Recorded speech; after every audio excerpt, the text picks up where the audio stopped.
Mabuhay everyone. So, welcome to the Gandang Morning Bus. So, I am Rizalyn Zamora, aka Bacham, your host today. So, today, we have a guest, two philosophers from other nations. So, they are namely Kath and Norja. So, let's welcome our philosophers for today. So, how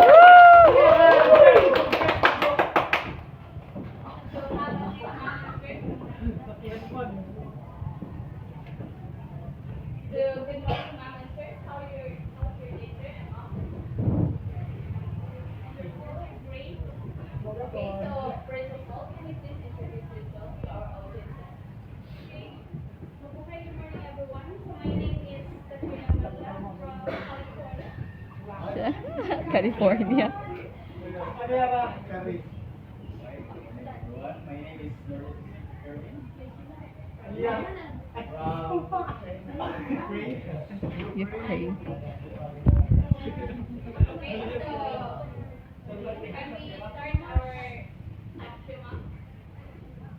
Okay, so this year you published a book about global migration. Am I right, ma'am and sir?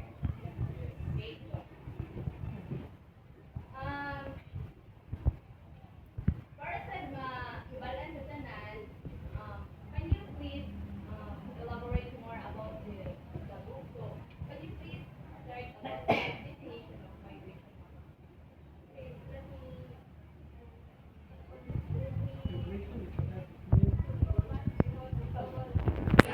So global migration is a movement of people from one region to another region for a purpose of settlement. So across international borders,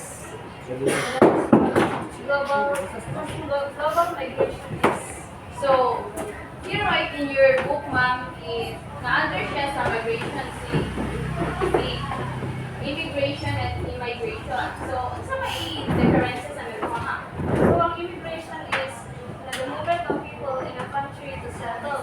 So we have immigration is the leaving your country and migrate to another country. So in simple words, more siya kanaman ba? Leaving a exit. Entrance and Leaving your exit. country. Okay, ma'am. When we say immigration, it is entering new country. Yes, that's right. Okay, ma'am. Thank you for elaborating about the differences of immigration and immigration.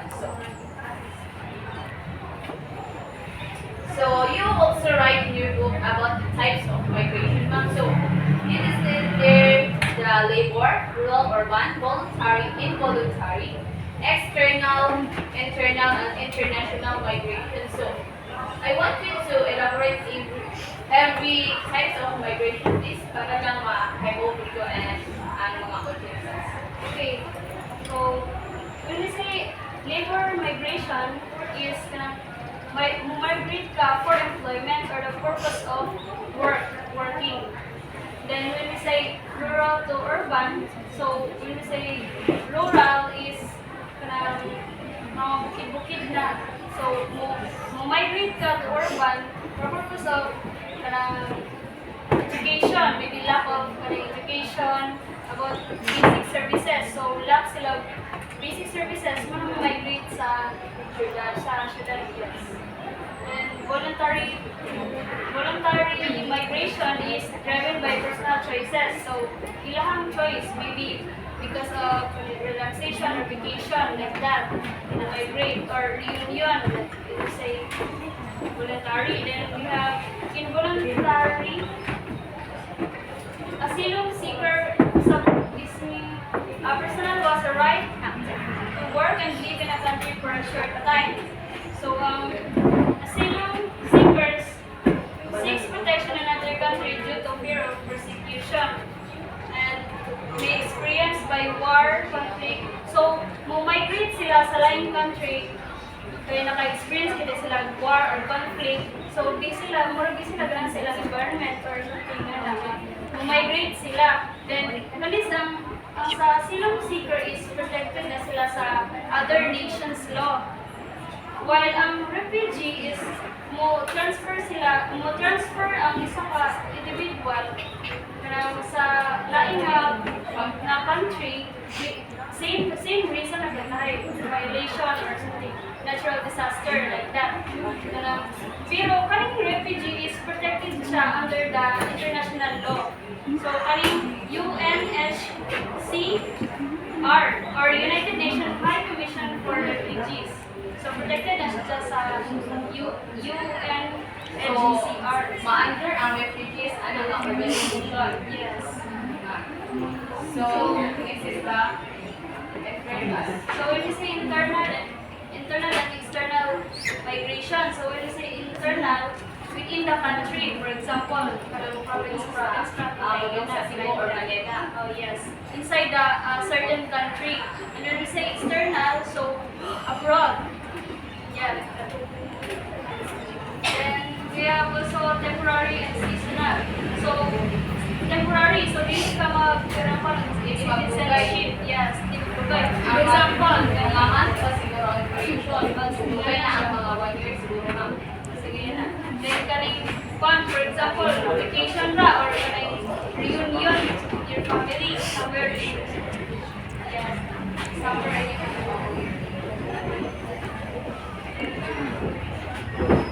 So, as I read your book yesterday, Mom, I was na-captured bitaw sa mga contents sa inyong libro. So, Mark. if it's okay for the Mark. both of you, ako ang mo Mark. discuss about Ikaw na po doon. external migration, Hawi ay.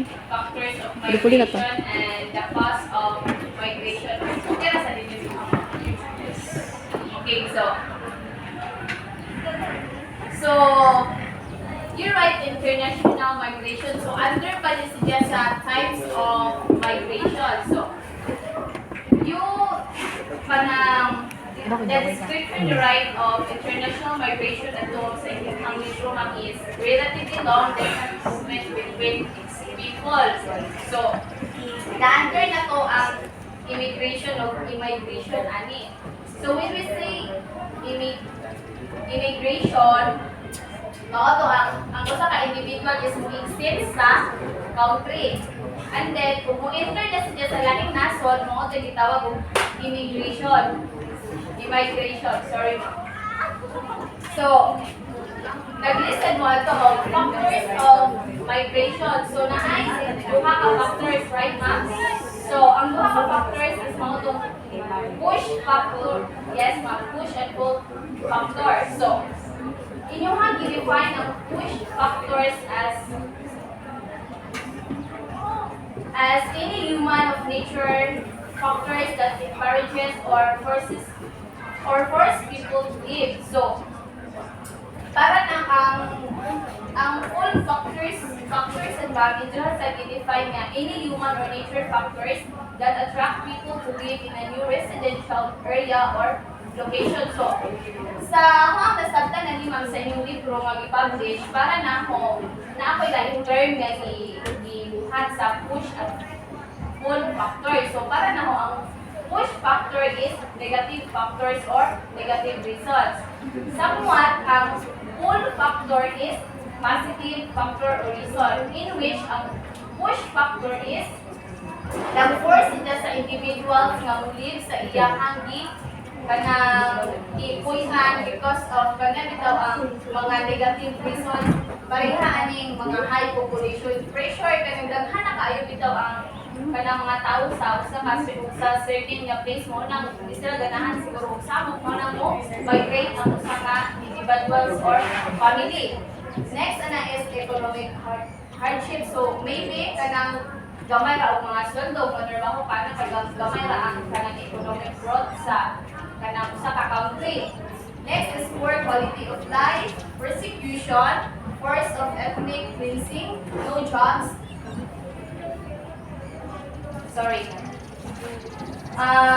Starvation and disaster, marriage and moral environment. So, na-curious ko, ani mama nung na-appeal ang disaster sa push factors ng kanto ilang because nasan siya sa natural disaster kay may upang nga for example if ilang lugar is prone to mga flood or earthquake, so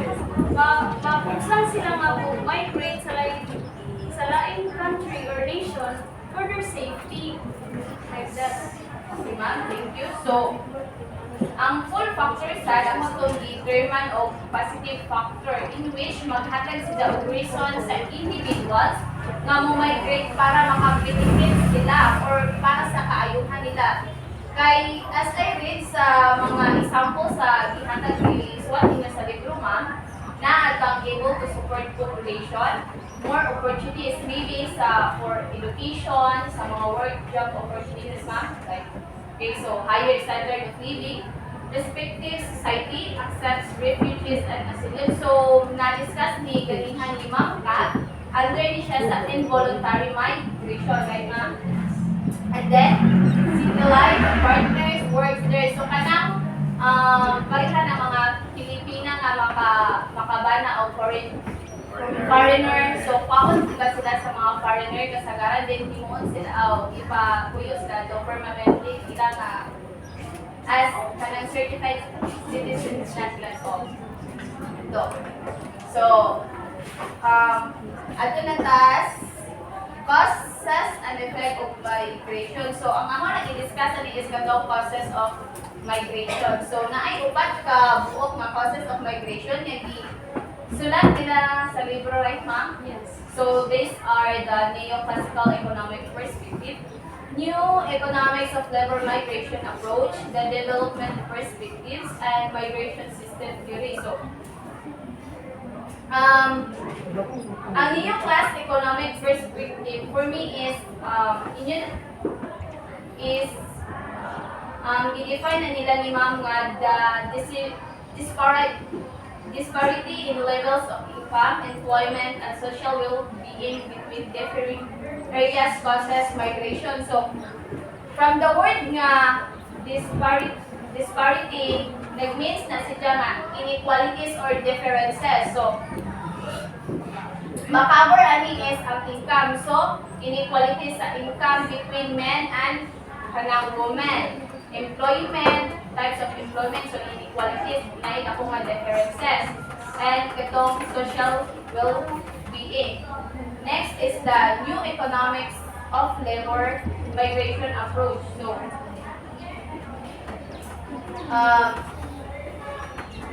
ang ilahang gihatag nga description ni Ma'am sa libro is maoning this alternative economic perspective profiles the chances to secure employment, availability of capital for entrepreneurial activities, and the needs to manage risk over long period push people to migrate. So for me, mahong nasabtan ani is kanang when we talk about migration regarding to economic level migration is involves individual na migrate para makasecure sila sa ilahang kanang makasecure sila sa employment, job employment.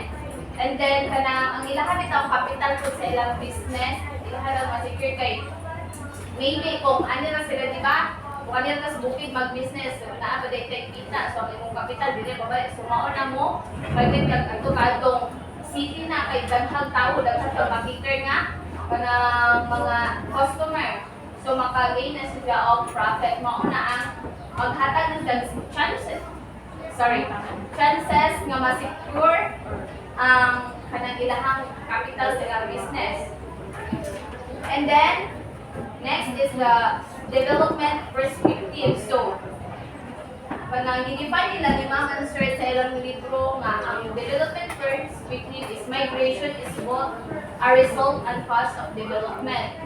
So when we say economic and educational opportunities are not improving, so ang people is kanang ma-trigger bitaw nga mo migrate tungod kay mag-seek sila og better opportunities sa ilahang education and then para sa ilahang kanang trabaho sa sa laing nation. So, for example, ana is kana bitaw ang mga student, labi na nang kana bitaw ang gusto sila og kana bitaw ang Miss pinakita kayo kanang sa kana mga innovation, gusto innovation, di ba? So, ang Japan is known for kanang progression o kanang taas na progressions about mga innovation. So, ato sila mo migrate sila sa Japan kaya ato sila mo eskwela para kanang makasik sa better opportunities about educational. So, kita bitaw po, gusto tagdaghan o parang taas o kanang sweldo, sumumigrate, iba ta sa nation nga, kanang taas o kanang sweldo ang gihatag. Over na salary. Yes. So, muna ay pasabot sa development perspective. So, next is migration system theory. So, naay duha ka kanang i-comprise ang migration system og duha. So, mao to ang comprises of two or more states with strict migrants with each other. So, this migration system includes kanang mga organization like EOS, Intra-Regional Migration System, Karam- Mexico, Madapa. US Migration System. So, aning Philippines kay naapod. So, ang example na is ang Philippine Labor Migration System to Middle East and Asia. So, kanina bitaw ang mura sila nag-barter bitaw og mga migrants para makabenefit ng duha ka nations. So, mao to sila ang mga causes of migration. So, next is effects of migration. So, Sister Norjas ang explain na para ma-elaborate o sakto kay sila man ang nag-public migration. So, Sir Norjas, can you please elaborate the effects of migration? So, unsa may pasabot na ay for sending state and for the receiving state? So, unsa may mga effects na kanang for the sending state? Unsa may effects of migration na?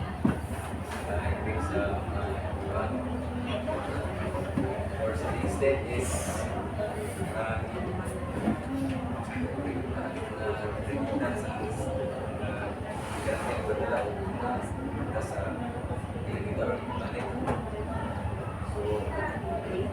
ito sa ang trabaho pagbalik pagbawas sa sobrang ang nagawa diyan kanang brain gain ang balik sa nagdala o kasana yan ibalo wakto at kultural nga balik ng mga migrants sa So, mo tay effect sa sending state. Okay. So, how about the receiving state, sir? Sa may effect sa migration, sir?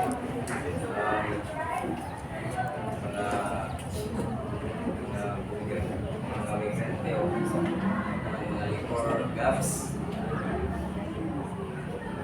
Sa sunod next, ngayon kong paglaki ang mga sa pagbataas sa GDP. Ya, kultural, base na business, kultural, landscape, democratic balance sa sa kalidad. One of the sir siya ay under sa effects sa receiving state. So, imuha na dito ang i-explain, sir. So, i-ibasa ko again. So, thank you, sir. Kaya mo na dito i-elaborate. And then, in the last part of your book, sir, is kanang inyong kasalang i-build ang 4 models of migration, which is the classical model, colonial model, worker model, and illegal model. So, kanang can you please elaborate more, sir? Ang classic model migration is varies by countries, nation, like basic and Australia, the expedition is normal. Ini ang modelo is migration sa bilang usap sa katutugon sa kadahilan sa unang nasod sa mga destination. So, ang under ang classical model, sir, nga mga nation is ang US, Canada, o Australia. So, ang nag-hindrance lang ani siguro nga mga countries is kanang naa sila i-limit ka, no? So, pila ra ang may migrate na people ato nga nation. Okay, so, how about the colonial model, sir? John. Colonial Model countries are both tolerant to immigration coming from their ex-colonials than other countries of origin. Migration to England from the former British colonials. So, mao na ang example na si sir is ang taga-England is migrate sa taga-British, which is ang British mao ang taga-British mao ang nag-colonize sila sa una. So, next is worker model. Worker model. The migrants are accepted temporarily as guest workers to fulfill demand within the labor market without citizenship. So our worker model is mga bilog ito na gusto sa mga batas itaw, like mga ingana, sunod ang mga migrant na kabalhin sa mga tao sa mga palayas. So, other example siguro po na sir is katong kanang mga OFW workers no. Kanang ang ilahang visa is for work lang, hindi for oh yes. So, next is the legal model. So, what is the legal model, sir? Illegal model during industrialized country legal mission. So, James yang mga illegal siya. Example na niya is, for example, isang ang individual is expired na yung visa bitaw, hindi siya nag-renew. So, illegal na siya. TNT. Mga TNT. Yeah. Like mga ito, like permit. so is there anything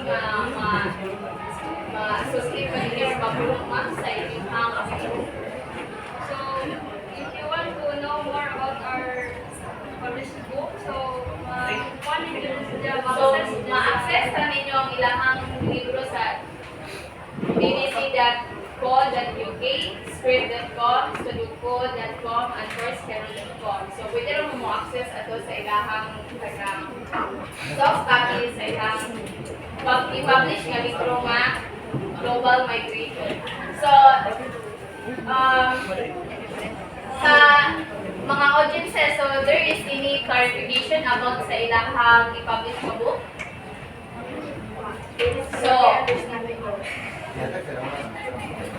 So, ang ato ating mga guest ron is na ay surprise. So, Yes, association price. please prepare about our topic. So, I want anyone to volunteer and pick one number. 4 o kasi yun, nag-4. So, yes, question. Paano ba 4? yes. Open book, isang nag-word. No, I don't know. Ha? Ikaw, may tayo na-adjust ron? Okay, okay. Lagi ba prices? Oh. Kiss ko no, kiss. Number 5, kiss. Kiss and please. Thank you. Ay, kuyawa, naisa eh. Ang Ukbun ra. Pero level na siya. So, sa iyon ko, pinaka-list. I know number 1. Change your mind. Okay. Ayun, katubig sa ako. Kasi hindi number 1. So here's the question. What is global migration? Global migration is transferring Transfer sa 1. one place to another, one country to another. Yes, correct. Tama? Open lang. From your car. Kiss o lang, Katrina. Ito mo, kiss in our class. Yes, just. Lawan na. Hindi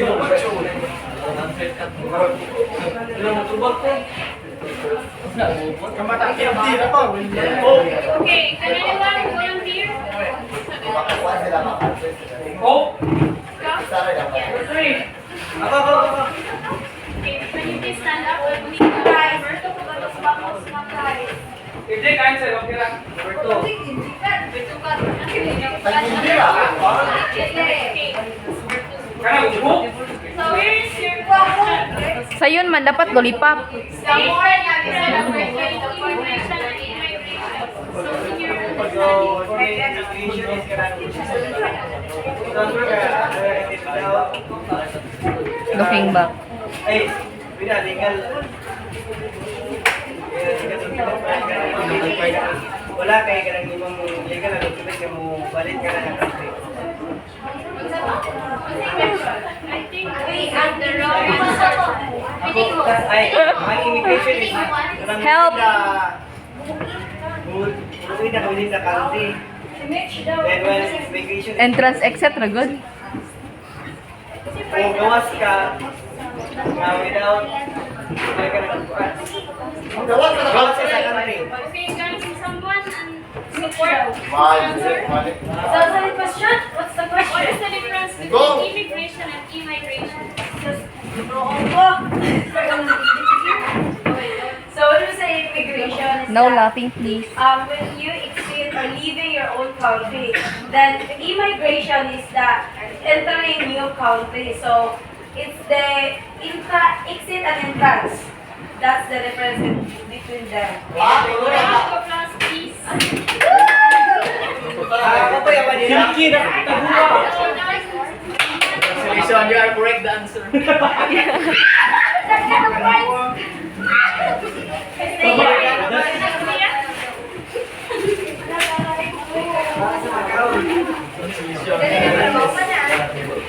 Dali kay Hawaii. The more, the bigger, the more The bigger the price. Is it okay? No. No, give chance to other. Hindi na, bumati. Number 6 again eh. Is it okay? Sige na. Number 3. Choose one type of migration and briefly explain it. Sa immigration. Types of migration. Sansa. Choose one type of migration and briefly explain it. Nanay ko ano, rural urban. One type of migration Migration. and briefly Like naka sa province, unya, mudong ka sa cities. Ako na. choose only one. Rural urban. Pakilita ka tuban. Can you please respect Mark Louis?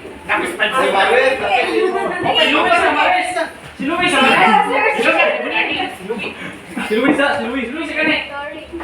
Sapot magalingon mo, si Luis. Oh, Okay, easy guys, easy. chill guys, magaan na nagpagkaon.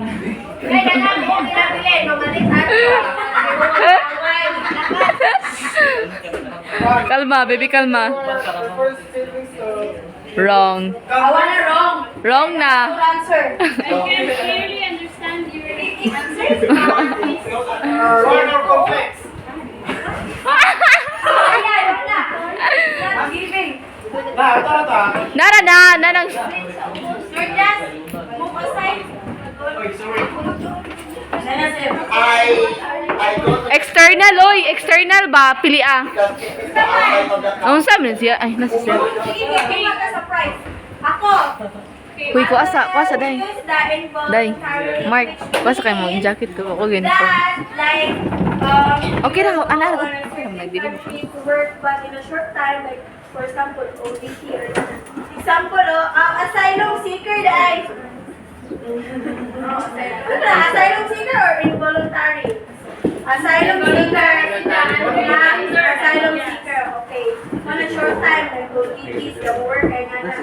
Tama. Your answer is correct. So you got a hope, for hope, I, budget free.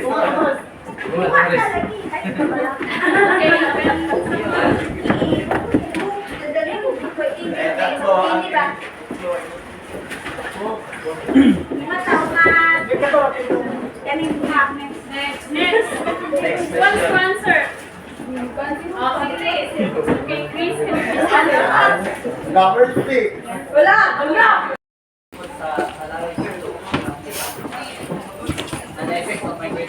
Sabi ko, unsa? So,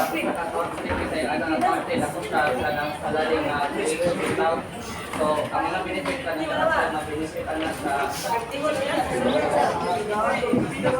Dugang po. Okay, thank you. Dugang, sir. Dugang po na pinugang gamay. Ayaw na, okay na. Ayaw na. Ayaw na, okay na. Katong tapos na kayo, dugang na wala, nagbitay sila. So, ang idugang ato about sa Pacific.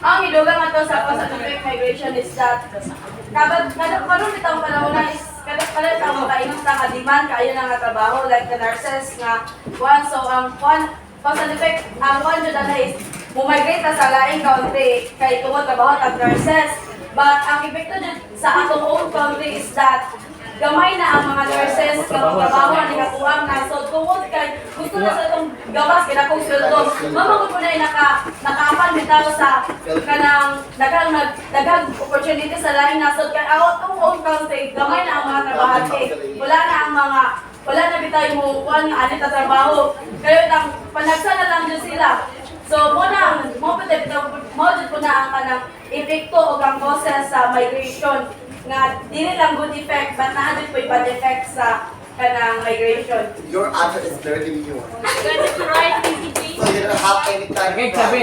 Okay, number 4. Simple lang, simple. Next one, sir.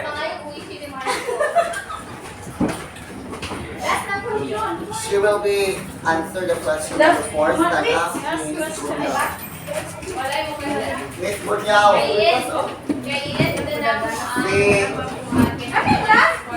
Last word. So, malis. Okay, answer na. Ano nga side? Ano, mag-try. Kami naman Mr. Omar, Aroy. you have any answer? Aroy. Gilmar, you want to Wilman, number 4. kasi kasi consider number 4. What do you mean?